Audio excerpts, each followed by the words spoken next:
what does meeting reminders mean? I think we're going to swap out.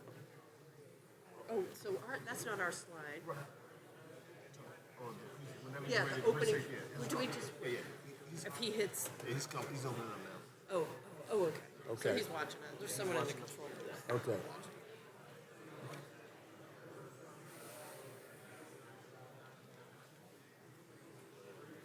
Good morning, everyone.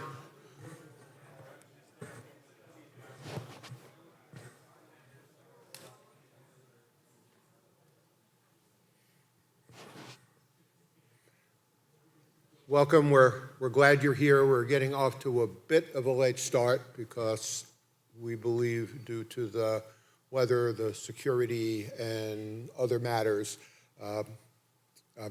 many of the people we're expecting to be here eventually are not here yet, but we want to stay reasonably close to time. So we're just going to go ahead and get started as soon as the slides are ready. I'm Chuck Friedman, chair of the Department of Learning Health Sciences at the University of Michigan and one of the two co-chairs of MCBK. And to my left, I'm Richesson from Duke University, and also pleased to be here and thank you for joining and welcome you today. Okay, and to advance this, I guess I hit the button I just hit. So we're hoping to have an extremely interactive meeting. If you've had a chance to look at the schedule, there will be work group breakout meetings on both days. There will be demos on the second day, posters on the first day today. So there will be very, very large numbers of opportunities to get involved. We will have question and answer opportunities during all of the sessions. We have microphones, or will have microphones located at various strategic points in the auditorium. Oh, there's one, and there's another. It's a little dark in here. And we really want to encourage you to stand up, make yourself heard, and basically transform this into a meeting that is fully participatory and engaging and educational for everyone. So I'm going to begin with a short foundational presentation about this concept of mobilizing computable biomedical knowledge.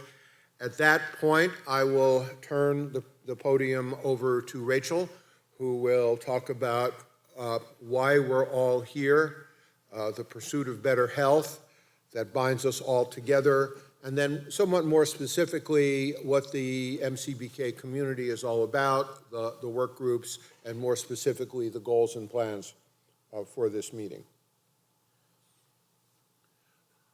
I'm sure that many of you by now have been introduced to the concept of learning health systems or learning healthcare systems, and I believe that truly foundational to this idea of computable biomedical knowledge, and in many ways the reason or the fundamental reason why knowledge in computable form is essential goes to this idea of learning health systems and its notion of continuous cycles of improvement that begin by understanding performance and taking that to data, analyzing that data to create new knowledge. Knowledge is a word that we'll keep coming back to.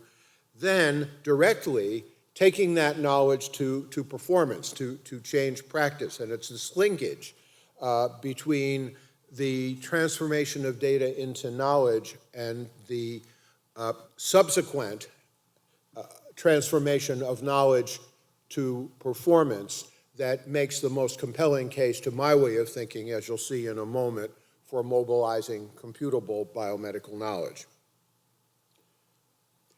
The key takeaway for us, I believe, as we move forward is a recognition that better health and health improvement requires these complete cycles and not what a lot of us were trained to do in our careers. In other words, we need to act on what we've learned rather than publishing it in a journal in human readable form and hoping someone else will act on it for us.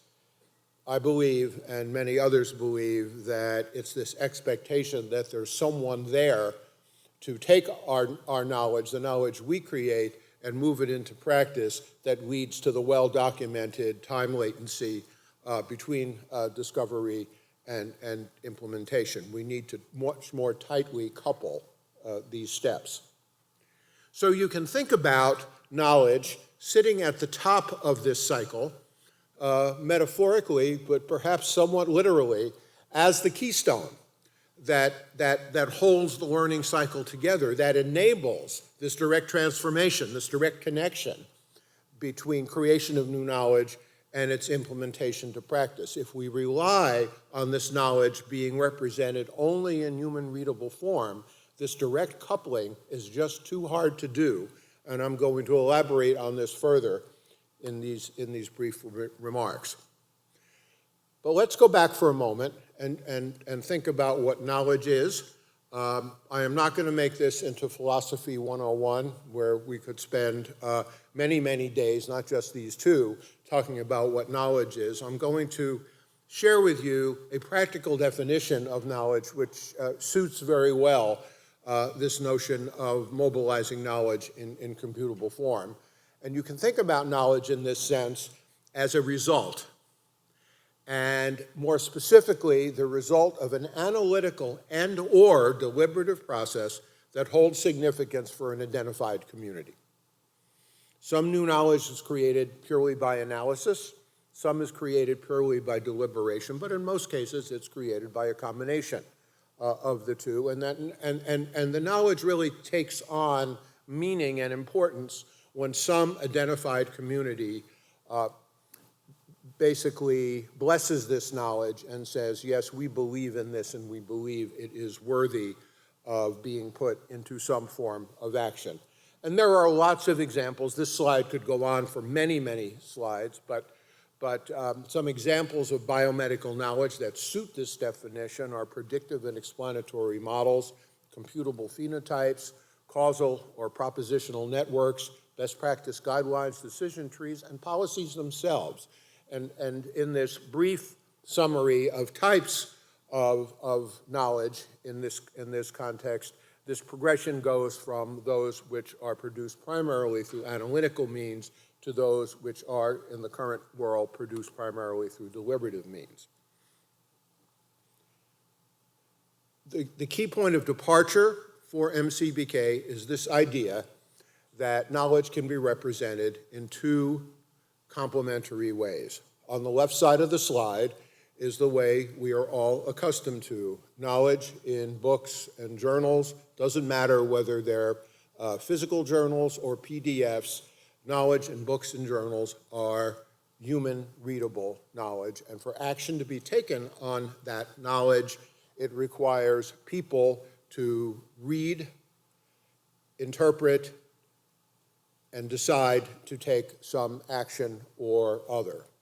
Human readable knowledge. And our libraries at present are pretty much limited in their collections to collections of human readable knowledge. And again, as I said, whether it is digitized in the form of PDFs or in physical or represented in physical books or journals really doesn't matter.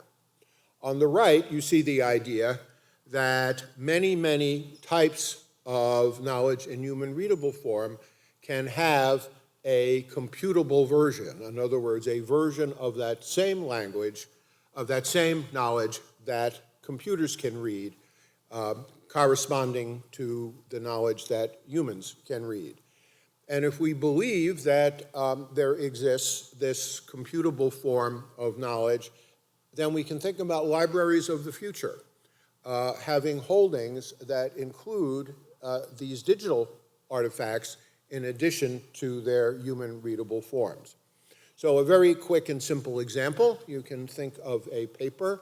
Here's a paper that was published a few years ago offering a model to support selection criteria for lung cancer screening published in the New England Journal of Medicine, and embedded in this article is a table which gives you the coefficients of the logistic regression equation that is the essence of this predictive model.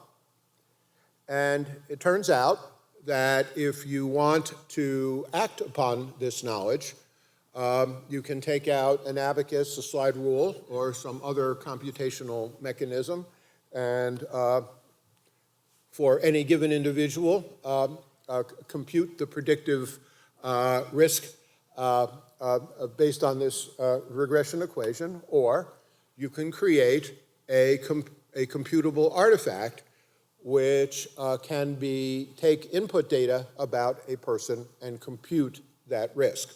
This is the computable form of the human readable knowledge that was embedded in the paper itself. If we believe that this computable representation of knowledge is equally important to the human readable representation, then we are faced with a realization. And this realization is that when you publish your paper, you ain't done.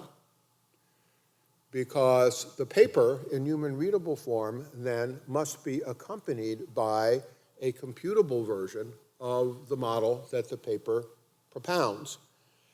And the pipeline, therefore, is extended to include this computable representation that would complete the publication process. And those computable representations would find their way eventually into expanded libraries that hold both computable and human readable knowledge. Now, back to my point about learning health systems. It is this knowledge in computable form, I would submit to you, that enables the direct connection between discovery, taking data to knowledge, and the rapid implementation of that knowledge to impact actions in the world to promote better health.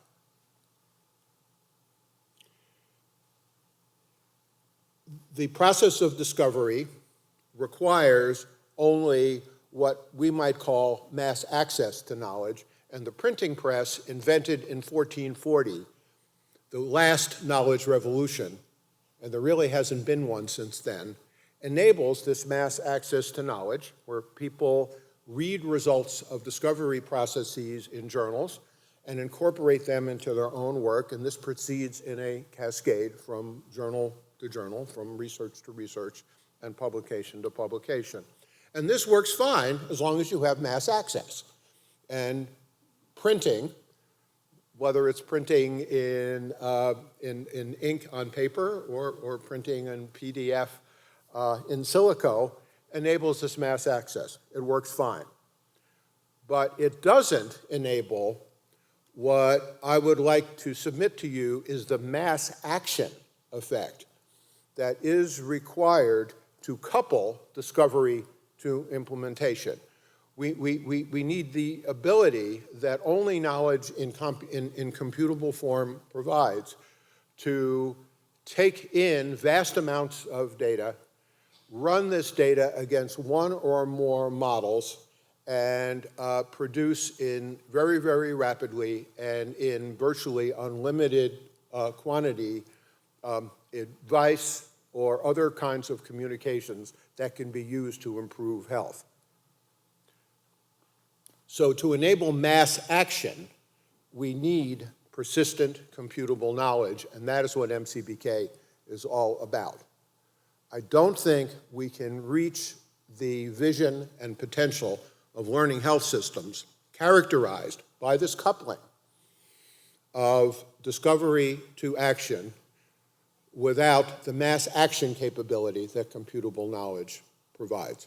And this is why, at least to my way of thinking, and I would hope to your way of thinking, we are all here to enable this mass action effect. So that is computable biomedical knowledge in a nutshell. We now move to the description of why we're here and what's going to happen in this meeting, and I'll turn the podium over to Rachel. Great, thank you. All right, welcome everybody. So why are we here? Better health, as Chuck mentioned. There's such a diversity of interests and backgrounds and perspectives in this room, but I think the common thread is that we really want to apply knowledge to improve health. And there are certainly many opportunities to do this. So I had many choices at slides to look at, present different metrics to illustrate that the United States really doesn't have the health outcomes that we would consider ideal, or those that are even comparable to other industrialized countries, despite the fact that we spend more on healthcare than any other country. And within the US, there's a trend that's a fairly alarming trend of incredible inequalities and disparities in healthcare and healthcare outcomes in particular. So again, there are many metrics, but just looking at mortality rate, a few years ago, our article came out and a picture is worth 1,000 words. These spots in red are counties that have 20 years shorter life expectancy than the darker communities that are listed here in darker colors in purple and blue.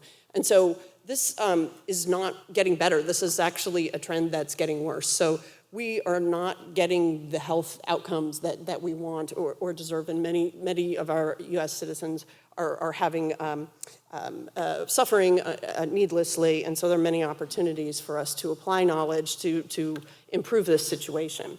There are many use cases to this. So Chuck mentioned the learning health systems and the clinical focus, which is clearly an important use case and one that we can all see. But there are also many stories and opportunities to use knowledge to improve other areas, public health, research on a variety of upscales. So translational research, 1, 2, 3, policy, opportunities to take knowledge to inform, to reuse that, and inform policy and enforce policy, and to improve education as well. So there are a variety of uses for this knowledge that Chuck describes. And fundamentally, one of the principles of this group is that there's a great amount of knowledge and we really need to open it up. There's the potential to use this knowledge to improve human health, and there are many barriers to that. But morally, we really have an imperative to begin to unlock that and make that accessible. So there should be in your packets a copy of our manifesto. This is something that we developed at the last public meeting. Our steering and planning committees drafted this document, and we sent it in advance of the meeting to participants and asked them to comment and help us refine a core set of values that we can all use as a foundation as we move forward to try and identify and address some of the barriers related to mobilizing computable biomedical knowledge. And if you ever have trouble finding it, it's always on our webpage at mobilizecbk.org. And so I encourage you to look at that. That is really the foundation and really expresses our common belief that there's computable biomedical knowledge out there, and we need ways to begin to apply it in many different contexts, as I mentioned. So a key value that's described in the manifesto is this concept of making knowledge fair. So we've heard a lot about making data fair, and we want to apply the same principles to knowledge. So making it findable, accessible, interoperable, and reusable. And so once we can begin to make knowledge fair, I think we can look towards the data sharing and open data movements to inspire what we're doing here. So just as people have talked about opening data, making data available, opening the pipes, if you will, with appropriate standards, infrastructure, and policies, we are already starting to see a growth in new discoveries. People using existing data sets for other purposes, advancing research and discovery, and generating new evidence that we can then apply into action for health. So similar, if we could open the pipes for knowledge, and we could imagine computable biomedical knowledge being made more accessible and usable via standards, infrastructure, and policies, then we can imagine now a wealth of applications that will support us into action to change health, as Chuck described. So these could be actions that are targeted, personalized, useful, and usable. And I think the innovation that we could unlock with this is just hard to imagine at this point. So we're really seeing this as foundational. So with that, all those challenges, I want to highlight a little bit about our community and the work groups. So luckily we have a number of work groups, 4 work groups, that are addressing different barriers to this challenge of mobilizing computable biomedical knowledge for action to improve health. And that really makes up the bulk of our community and the work that's happening now. And you'll notice that a good chunk of our program is dedicated to time for these different working groups to address some of these issues. So sort of the 4 buckets of issues that we've addressed that are really particularly challenging and critically important to advancing this vision are expressed by and addressed by these different working groups. So I wanted to highlight them here. There will be a chance to learn a little bit more about the working groups, what their priorities are and what their plans are for today after lunch. But I just wanted to at least highlight that we have a Standards for MCBK work group that's co-chaired by Bob Greenis and Bruce Bray. If you want to stand up and just wave, we're a small enough group here that we can, there, thank you.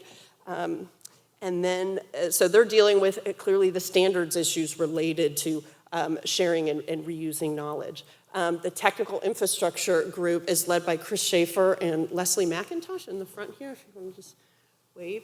And so you can imagine there's a wealth of issues around implementing these within organizations and the greater ecosystem and looking at the knowledge life cycle. So those are the kinds of things that that group is working with. And then, of course, policy and trust are huge issues. So Blackford Middleton and Jody Platt are leading the policy and coordination to ensure quality and trust working group. And if you want to just stand up or give a wave, there's Blackford, where's Jody? Okay. And so feel free, please, in the breaks, interact and feel free to approach anyone from these work groups to talk about your ideas. And last but not least is the Sustainability for Mobilization and Inclusion Working Group. And if I could highlight Jerry Perry and Chris Dimmick. Where's Chris? Oh, yeah, here on the side. So they'll be co-chair, they do co-chair that group, and they'll be leading a working group session today and tomorrow, building, really identifying stakeholders, looking at this community, how it's shaping, how the value propositions can be developed and communicated. And so this is a vitally important part of our movement. So finally, let me get a little more specific about today's meeting and what our goals are. So before I get started, I wanted to just get a sense of who's here. And remember, this is a broad movement, and I know we've got all different disciplines, and so the last thing I'm going to do is start naming disciplines, because it's very likely I'll forget one. But I just wanted to get a show of hands of how people identify with these sort of primary use cases that we've identified and that we're going to explore on the use case panel today. So we've got the clinical, research, education, and public health. And you can answer more than once, but if show of hands, how many people are here are interested in mobilizing CBK for clinical purposes and to improve health care? Okay, big chunk, all right. And what about education? Including health professional education and community education, great, okay. And what about research? Okay, oh good, exciting, okay. And then what about public health? Okay, so we've got a lot of people, I guess a lot of people did raise hands more than once. And anybody specifically interested in policy? Policy development, so okay, or do we all, okay, I don't know. Standards? How many people are standards developers? Okay. All right, that's exciting. All right, well, this is great. We need to look at all these issues together and all these disciplines as a multidisciplinary effort. And it's challenging but rewarding, and I really think the only way forward is to find a way to work together to identify strategies that work across all these domains and the many use cases that might arise. So here's a few highlights from the meeting. It doesn't look like there's 190 participants here, but I know I've heard that security is slow, and we've had a lot of flight delays. So a lot of flight delays have impacted parts of the program today, but I hope that we'll have people continue to trickle in, but we're very excited at how many people wanted to be here, this is a good showing. This is really exciting. This is our second public meeting. We doubled the number of posters. We didn't double, we received twice the number of submissions for posters and technical demonstrations that we had hoped for and from last year. So we've got a really great amount, and they're all terrific and just cover such a range of issues and projects. So there's a lot of active projects in this space, and we've got poster presentations and demo times that you can see some of this in action. So there's a lot of that going on.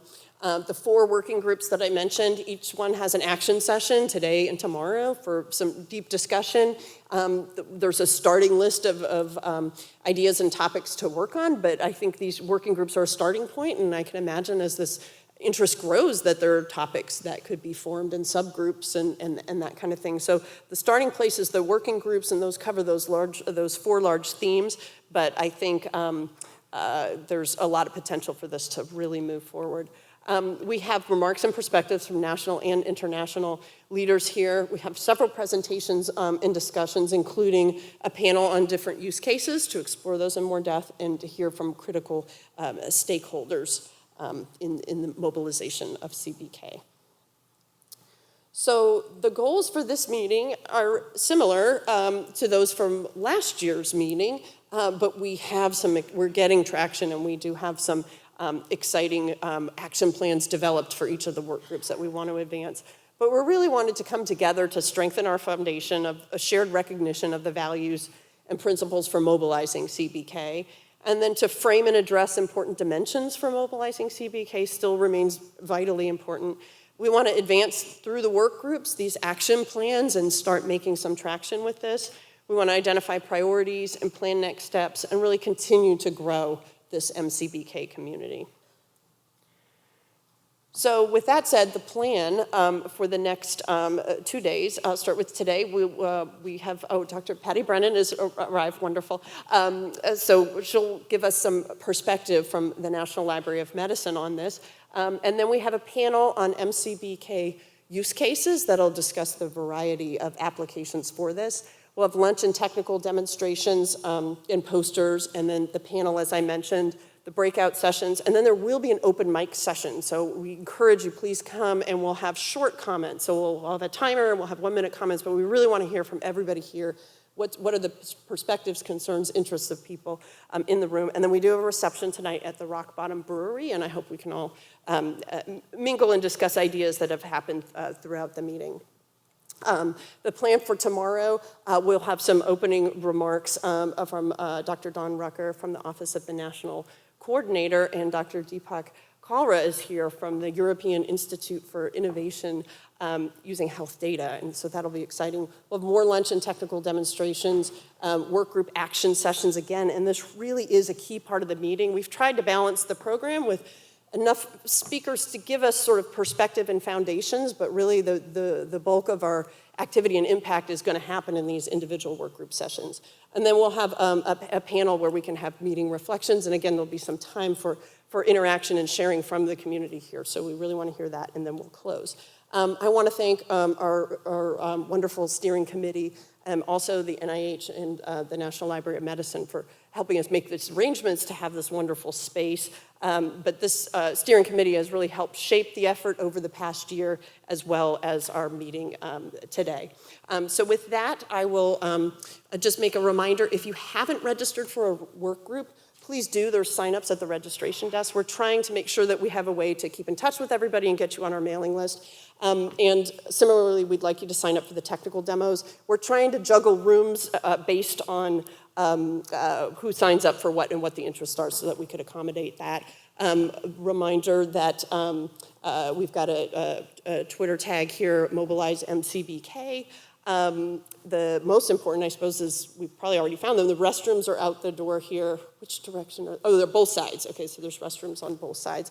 And if you have any trouble navigating or need help finding sessions or whatnot, we've got people that have different badges on.